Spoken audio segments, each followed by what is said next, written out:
Hello, hello, hello. This is Terry Edwards and Drew. Sorry, you just check. You recording? Yeah, it's recording now, yeah. Yeah, all right. Do you see what I have to put up with, Mike? You wasn't sure. You hadn't checked. Technology at its best, yeah? Hello, hello, hello. This is Terry Edwards and, of course, Drew Edwards. And welcome to this week's podcast. And our guest today is Mike Merrick. For regular listeners to the podcast, you know that we have interviewed Mike before, and it's a real pleasure, Mike, to have you here again. Thank you very much for joining us again, Mike. No, it's always a pleasure. Always a pleasure. Very much. Before we get started, Mike, just give us an overview of your business and who you serve, please. Overview of my business as it is today, or where it was 2 years ago before we started working together? Well, let's tell you what. Let's do both. Where were you 2 years ago? 2 years ago, I mean, a bit of background. I mean, my business, and historically I'd recruited within the financial services sector. Up until about 2007, 2008, that was a great place to be. Global financial crash, and my business went down from being very lucrative, very profitable, to basically non-existent overnight. I then spent several years recruiting for anything and anybody who would pay me a fee to do so, and in some instances not pay me a fee to do so. And I guess when we first met just over 2 years ago now, I was at a point of frustration within the business, and it was a case of, well, it is recruitment where I want to be? And to be totally frank with you, I was on the verge of thinking, well, maybe it's time to go and do something else. And the fact of the matter is that was down to that I didn't have a particular segment that I was working in. I didn't have a defined marketing strategy. I was chasing leads left, right, and centre, and it was not enjoyable. It was not profitable. I was scraping a living, to say the least. And where I am now is I have a very well-defined sector in which I work. My business is predominantly focused within the food ingredient sector, and that's a sector that is I work internationally. I've got a very well-defined marketing strategy, numerous routes to market, and an element of, as I was saying before we started chatting, an element of certainty in terms of there is a route forward for me now. And to me, since we've been working together, I've really started to enjoy working in the recruitment industry, which I hadn't done for many years, to be honest with you. Excellent. And in terms of the sort of average salary that you typically in sterling, and we do a lot of work internationally, around the 120,000 plus, and that would be, I mean, we work predominantly at senior level executive search. We only work now on a retained basis, and really to justify the level of fees that we're charging, it has to be at the sort of 120, 150 plus level. Excellent. So retained only 120,000 sort of minimum salary is what we work at. That's right, yeah. Back 2 years ago, what sort of salary were you working at, and what percentage was retained 2 years ago? Anything. I was working on sort of 50, 60,000 pound a year salaries. Probably 20% of my business was retained, and like I say, it was tough. It was tough to make a living. So, from your point of view, what's been the biggest change from where you were, where to quote you, it was unprofitable, you weren't enjoying it, you were scraping a living, to where you are now? People listening to this, everybody listening to this are experienced recruiters. And they're probably listening to you thinking, well, what's been the biggest change? What's happened? How would you respond to that? I think that there isn't one specific change. I think there are numerous facets here. One is now I'm working in one market. So, my positioning in the marketplace is I am the go-to person for senior level recruitment within the food ingredient sector. And that would be the first thing, is all my efforts are focused and targeted in one market. Rather than being a generalist recruiter who does anything for anybody, I'm a senior level executive recruiter in one particular market. Taking a stance, so that was one thing. The second thing would be taking a stance is that I only work on retained business. And that puts you in I think, in a very positive position in client's eyes. In some client's eyes, they say, well, we only work on contingency. Well, fine. There's plenty of other people will work on contingency out there. I'm not one of them. Having done that in the past, it's not a route that we go down now. Third thing would be we have a very well defined route to market. So our marketing strategy has numerous aspects to it, and we're not just relying on one route to market. There are numerous different things we're doing week in, week out that are giving us access to potential clients that we would have never had access to before. Excellent. Anything to add to that? You want to ask, Drew? Yeah, sorry, I dropped out for about 30 seconds. So I'm not sure if what I've missed. But from your point of view, so you're saying obviously, you put the biggest differences down to having a niche, sticking to only working on retained, and also having a marketing strategy that worked. So if we sort of focus on just for now going from working on contingency, taking on anyone who's willing to pay, or sometimes not even willing to pay as a client, to now you're at the point where you're actually, you're working on higher fees, you're getting paid up front, and you're turning business away if they're not the perfect fit for you. Yeah, talk to me about the sort of mindset shift that took to go from where you were to sort of where you are now. What made that possible? I think one of the things was, from the work that we've done together, was building an element of confidence in my ability and my positioning in the marketplace. A lot of that's self-belief. And it's just, I get to a point one day, I said, okay, I'm just not going to do this anymore. I am not going to work on contingency assignments for 2 to 3 months, put a short list together, and then for the client to turn around and say, oh, we cancelled that 2 weeks ago, or we've hired somebody internally. Even when that happens, that's not the end of the story. Because from a professional point of view, you still need to invest more time going back to the candidates that you've engaged with and say, well, sorry, this role doesn't exist for whatever reason anymore. And it was just having belief in myself, my ability to be able to make that stance, but also that backed up with all of the marketing things that we're doing at the moment. Because, if you're in a position where you have one client and that client will only work with you on a contingent basis, that's very difficult to work from. But if you're speaking to numerous clients, and it then becomes a lot easier to take a step back and say, well, this is how we work. If you don't want to work like this, that's fine. But we can't work with you. Okay.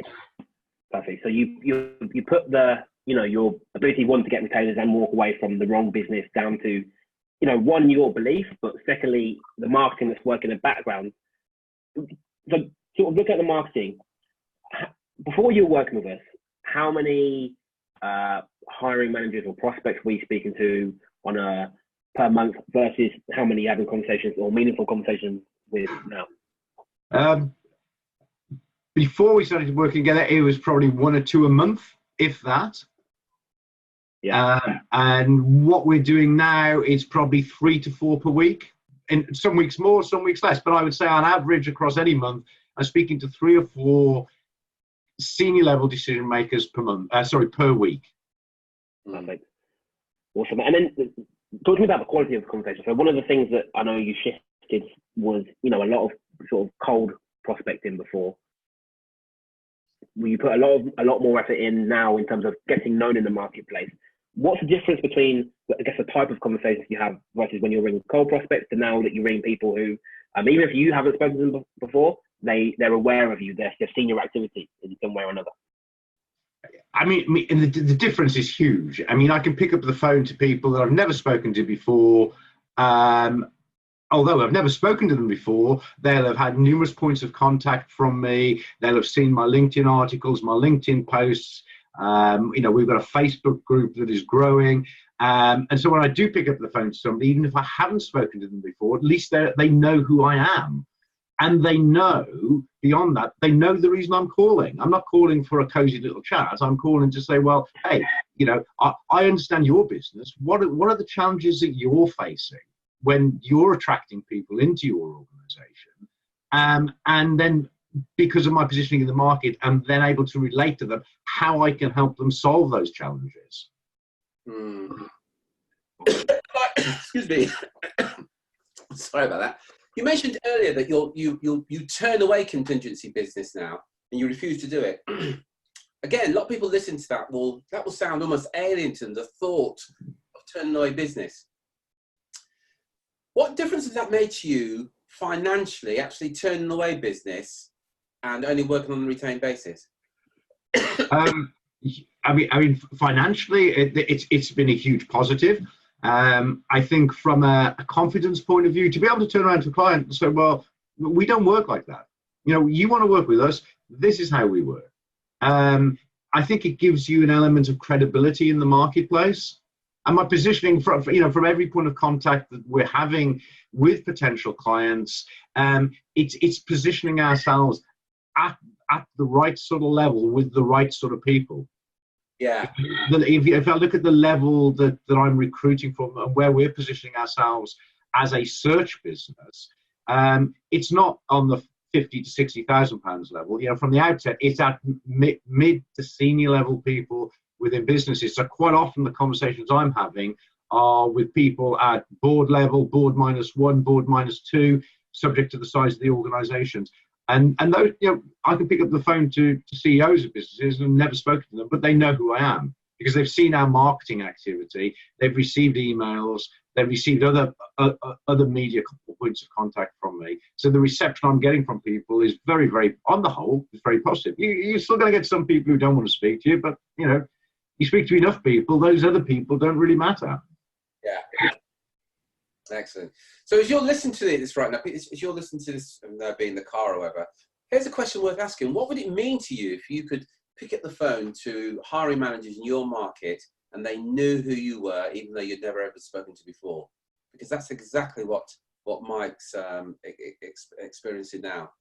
And Mike, you talked about, and it comes across quite strongly actually, Mike, your belief in your offering and so on. How's that changed from when we first started working together? Your self-belief? Oh, hugely. And again, I think if you look at it was almost, and again, I've been totally frank and totally open here.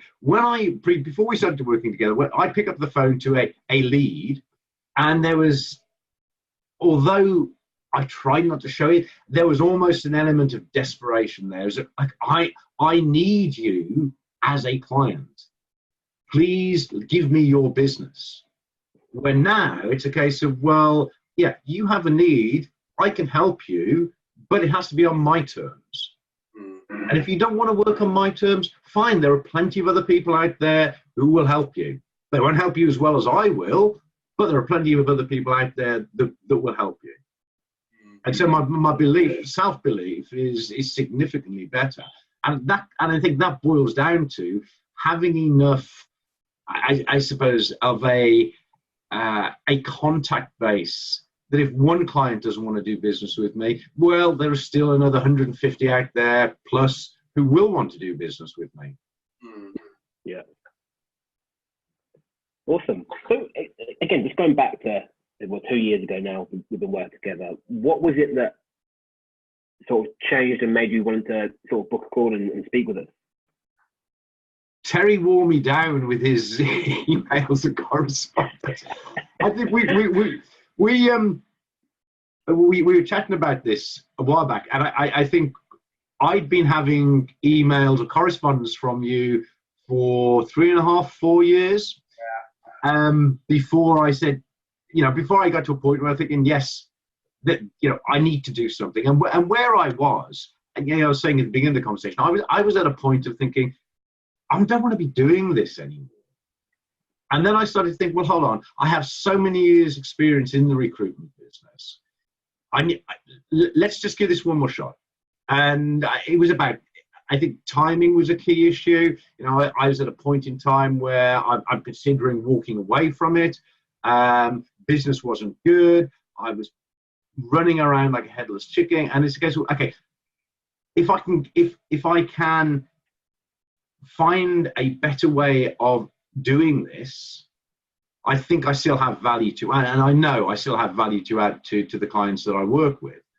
And that was really the trigger for me in terms of, okay, let's give this one more shot.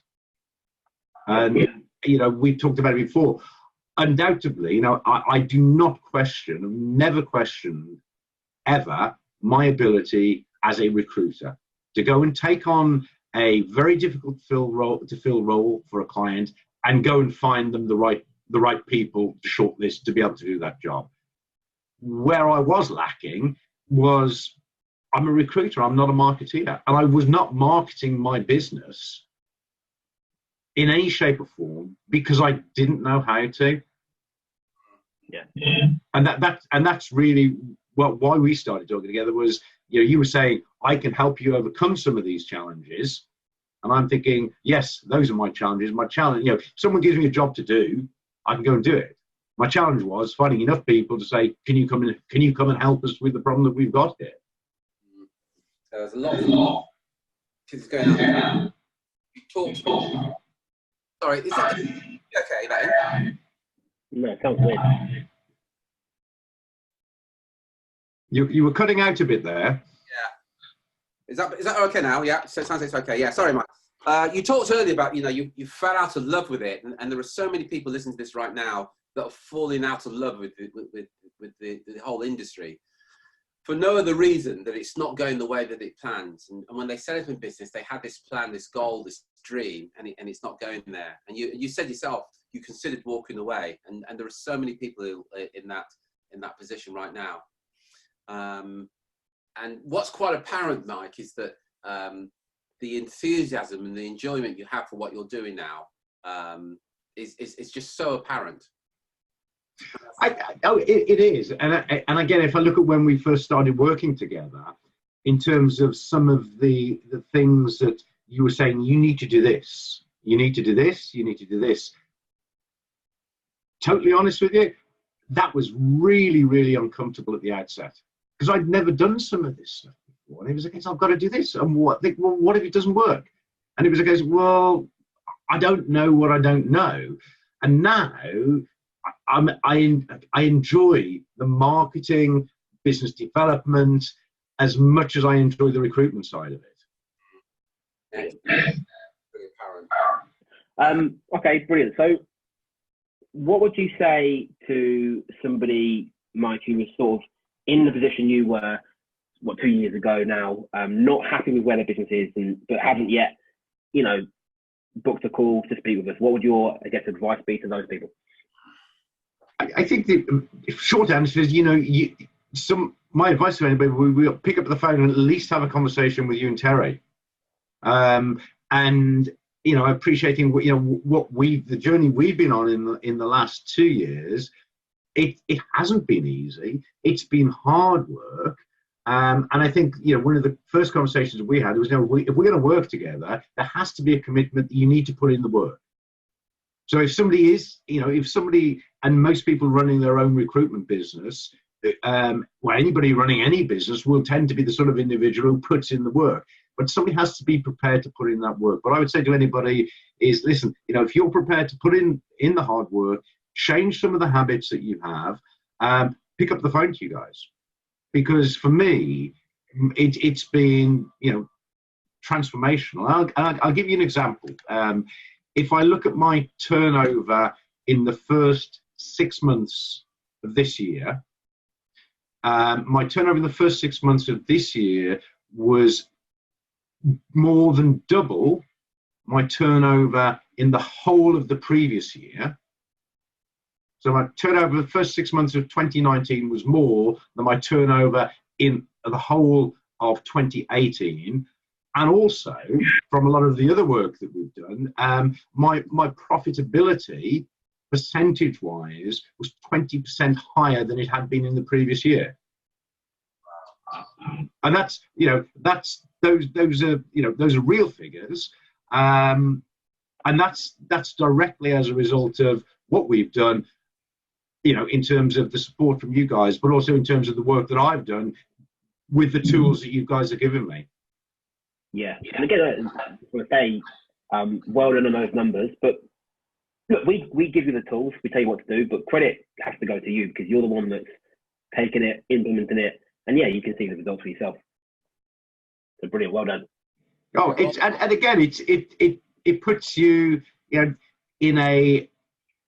I think from a mindset point of view, puts you in a very positive position to be able to communicate with senior level clients with an element of confidence, knowing that you, in the nicest possible way, if they don't want to do business with you, it doesn't matter because there is somebody else. And where I was before, if somebody wanted to do business with me, I would do business with them on any terms because I didn't have anybody else. And so now I have a choice. I don't have to work with people that I don't want to work with. Excellent. Really good, Dan. Well done. Well done. Yeah, I've got nothing else to add, Terry. Okay, yeah, I don't know if you guys can hear me, but yeah, Mike, that's fantastic. Thank you very much indeed. Thanks for sharing that. And if you're an owner or director of a recruitment search business and you want to increase your sales, you want to make more placements, if you want to get higher fees, if you want to work on a retained basis and get paid for the work that you do rather than hiring managers wasting your time, simply send me a message, or just reach out to me or reach out to Drew. In fact, Drew, can we give them a site that they can go to? Yeah, if you go to makemoreplacements.com/call, you can book a call directly with us. If not, send us a message or an email and we can have a chat via Messenger. Yeah, so that's makemoreplacements.com/call. Jump on a call with myself or one of our team. We'll look at your business and we'll share with you some things that you can do to change things and to get the business of your dreams. Mike, Merrick, thank you very, very much indeed. Really appreciated your input and your honesty today. No, it's a pleasure. Thank you. And well done.